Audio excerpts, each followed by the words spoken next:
आप देख रहे हैं आमना सामना मीडिया नेटवर्क में राशिद अजीम आपका इस्तकबाल करता हूं, स्वागत करता हूं। आज से 2019 का राज्यसभा का आखिरी सत्र शुरू हो चुका है। विंटर सीजन के इस आगाज से पहले देश के प्रधानमंत्री नरेंद्र मोदी जी ने मीडिया से मुखातिब होते हुए इस सत्र की अहमियत पर रोशनी डाली। प्राइम मिनिस्टर मोदी जी ने कहा कि ये सत्र बहुत अहमियत का हामिल है, क्योंकि आने वाली 26 नवंबर को संविधान दिवस के रूप में मनाया जाएगा। मोदी जी की ज़बान से संविधान का नाम सुनकर और ये जानकर बड़ी हैरत भी हुई और खुशी भी हुई कि मोदी जी संविधान दिवस मनाने की बात कर रहे हैं। मोदी जी ने अपने बयान में क्या कहा, कुछ बातों को आपके सामने पेश करने के बाद में हम आपको वीडियो दिखाएंगे। उससे पहले हम आपको बता दें, देश की आज़ादी के बाद देश को एक ऐसे कानून की ज़रूरत थी जिस कानून में सबको इंसाफ मिले, सबको बराबरी का हक मिले। देश में रह रही सारी जमातें, जात, धर्म और ज़बानों से ताल्लुक़ रखने वाले हर शख्स के साथ बराबरी का इंसाफ हो, इस तरह का संविधान बनाने की ज़रूरत पेश आई। क्योंकि इस मुल्क में सभी धर्म, जात पात के लोग सैकड़ों सालों से साथ रहते आए हैं। इसके लिए डॉक्टर बाबा साहब अम्बेडकर ने एक ऐसा संविधान मुरतब किया जिसमें सबको बराबरी का इंसाफ मिले और हक मिले। लेकिन साथ साथ बाबा साहब अम्बेडकर ने एक बात और कही कि संविधान अगर अच्छे हाथों में गया तो अच्छा होगा और अगर बुरे हाथों में गया तो बुरा होगा। और वही हमने देखा कि पिछले 5 सालों के दरमियान देश के संविधान के साथ में जिस तरह से खिलवाड़ किया गया, उसकी धज्जियां उड़ाई गई, ये अपने आप में एक अफसोसनाक बात है। न किसानों को उनका हक मिल रहा है, बेरोजगार रोजगार से वंचित है, समाज के बहुत सारे तबकात जो इंसाफ से महरूम है। और हालिया जो सुप्रीम कोर्ट का फैसला आया जिससे 20 करोड़ मुसलमानों में मायूसी है, जो ये समझते हैं कि संविधान के साथ मजाक किया गया है और उससे वो मुतमईन नजर नहीं आ रहे हैं। इसीलिए हमें प्रधानमंत्री मोदी जी की ज़बान से संविधान दिवस की बात सुनकर बड़ा ताज्जुब भी हुआ और कुछ हंसी भी आई।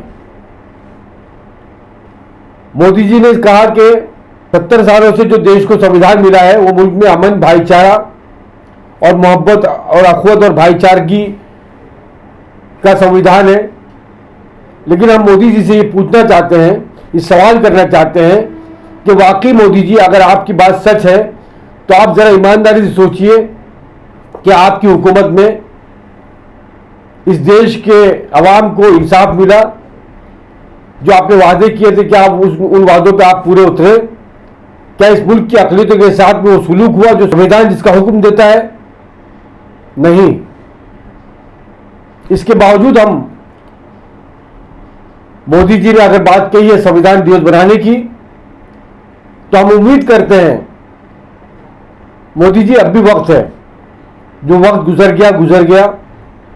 ये मुल्क बहुत बड़ा है और इस मुल्क को बहुत आगे जाना है और मुल्क को आगे लेके जाने के लिए संविधान पर अमल करना होगा। और अगर इसी तरह चलता रहा जिस तरह चलता आया है और आज बैनुल अक़वामी सतह पर जिस तरह से हमारा मजाक बना हुआ है, तो आगे भी ये होता रहेगा।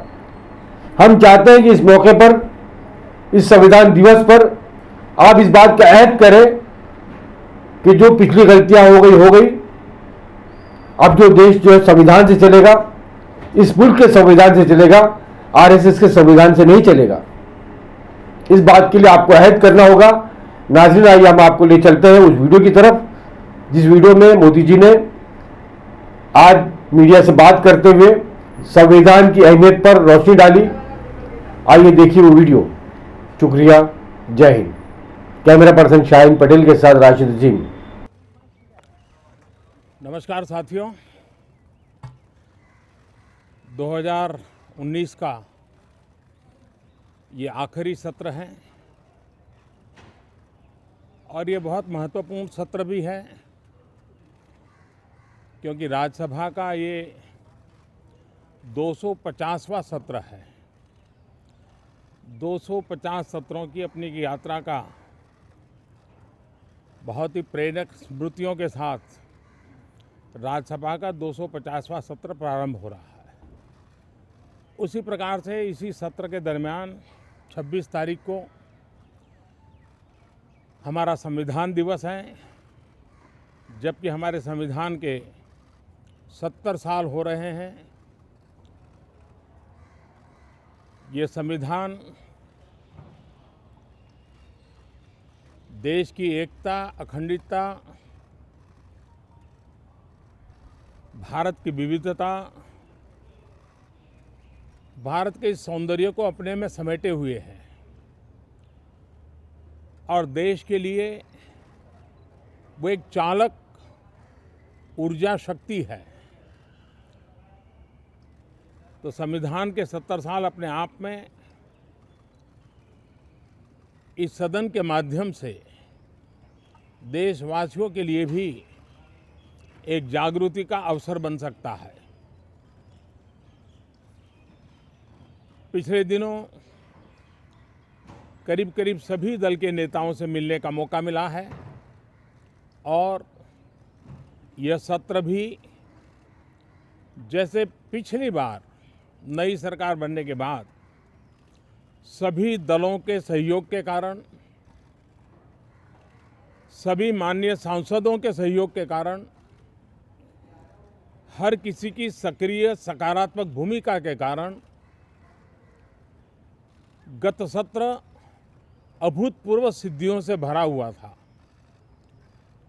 और ये मुझे सार्वजनिक रूप से गर्व से कहना चाहिए कि ये सिद्धि सरकार की नहीं होती है, ये सिद्धि ट्रेजरी बेंच की नहीं होती है, ये सिद्धि पूरे सदन की होती है और सभी सांसद उसके हकदार होते हैं।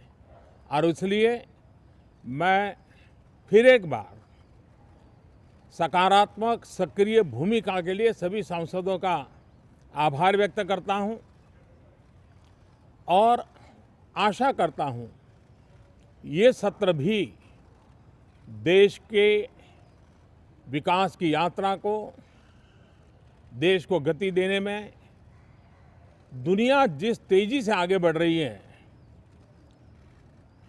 उसके साथ कदम मिलाने का सामर्थ्य हम हमारी संसद से में भी प्रकट करें। हम सभी मुद्दों पर खुल करके चर्चा चाहते हैं। उत्तम से उत्तम बहस हो यह आवश्यक है। वाद हो, विवाद हो, संवाद हो,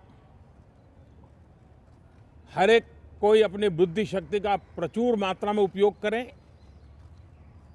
और सदन की चर्चा को समृद्ध बनाने में योगदान दें और उससे जो अमृत निकलता है वो देश के उज्जवल भविष्य के लिए काम आता है। तो इन सभी सांसदों को शुभकामनाएं देते हुए आप सबका भी बहुत बहुत धन्यवाद करता हूं।